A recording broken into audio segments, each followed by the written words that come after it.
Long time no see. Long time no see. My microphone is here, so I'm going to be looking over here. I'm going to read you something that I've had written for a little while. I think it's important.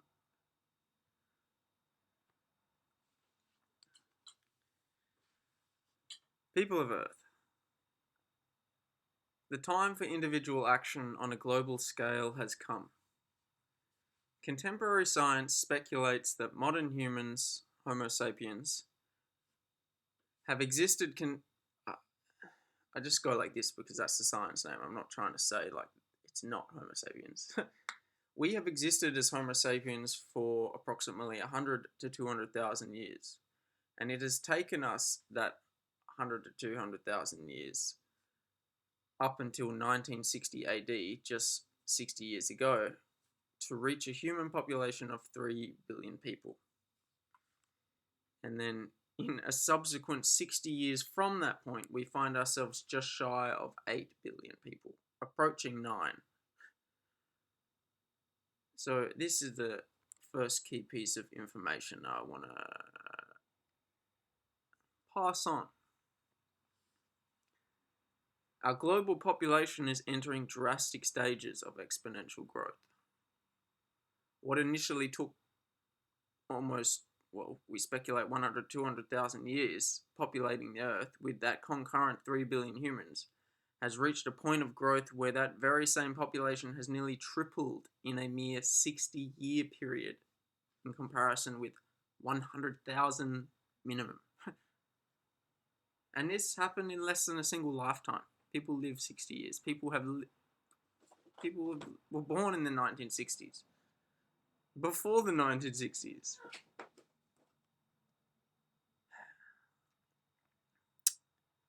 There is no government agency, no big corporation, no reserve bank that we can turn to for blame nor salvation.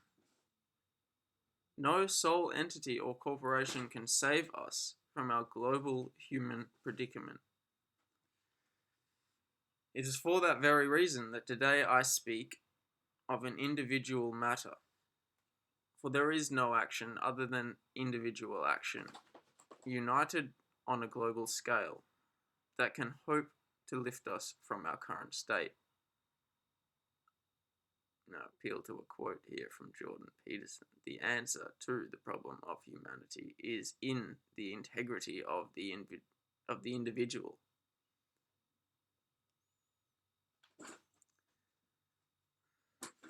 Action will be required of every one of us on the planet in order to harbour an equitable future.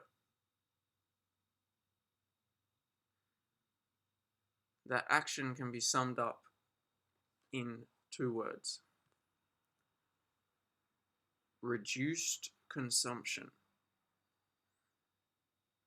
Carried out successfully and with purpose, the action of reduced consumption carries inherent within the dissolution of many social, political, economic, and governing structures, which exist solely to profiteer off of ignorance, particularly the ignorance that arrives from mass global ignorance. I'm convoluting my words, you get what I'm saying.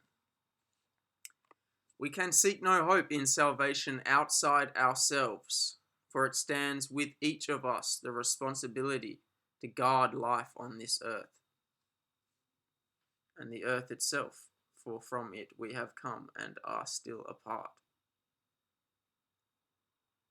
We must reduce consumption. This is the key action.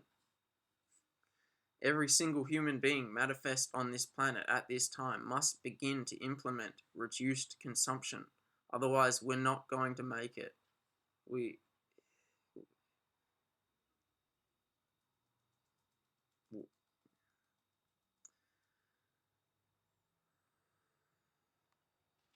This expands across all things.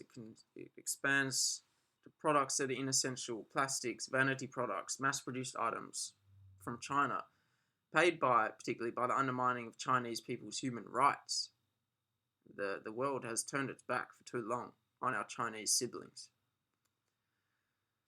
We must Move towards production and consumption that is local and as ethical as we can.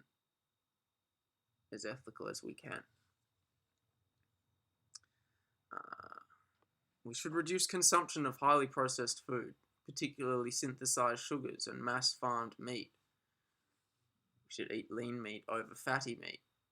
Depend less on meals from unhealthy food chains. Learn more in depth to cook for ourselves. It's cheaper to cook with raw ingredients. Make larger amounts. It's healthier. Reducing consumption of excess also includes rooting out inefficient ways of consumption as well. Did that make sense?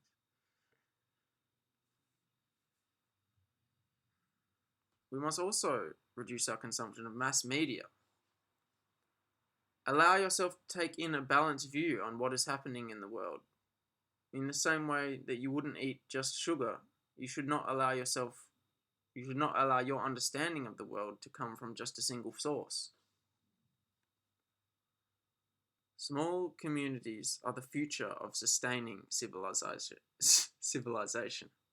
The family unit, having evolved thoroughly, must now evolve to become a yet another micro-unit in a macro society of sub-integrated communities across the planet.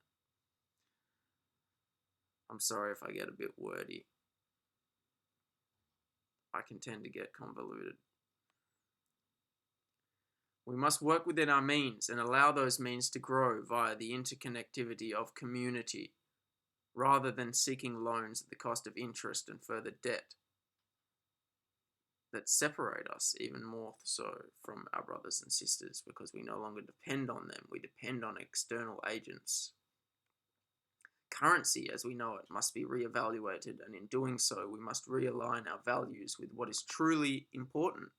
Those truly important things becoming more evident to us as each day we press through this global pandemic. As the entire world begins to apprehend its very sustainability, a climate naturally arises in which change can occur, and in this case, in my opinion, must occur. We must reduce consumption. To overconsume in the cultural climate humanity lives in today is in itself a form of sin. All sin is want, is rooted in the fundamental misperception of lack. No individual lacks a soul. Soul, and by extension our conscious agency within the world, is by far the most valuable thing that we could hope to have at our disposal. We have no need for want. On the contrary, we are eternally whole. We are eternally whole, and can come to only know this when we fully acknowledge ourselves as part of that whole. Again, I'm moving too far.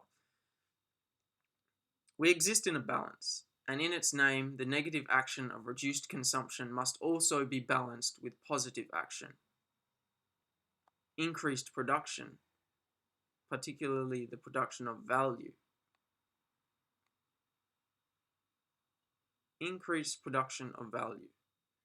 If you are a potter, hone the craft of potting. Make a masterpiece of a pot. If you are a musician, train your musicality by creating more music, deepening your range. If you are an electrician, seek to be consistent. Fuck me.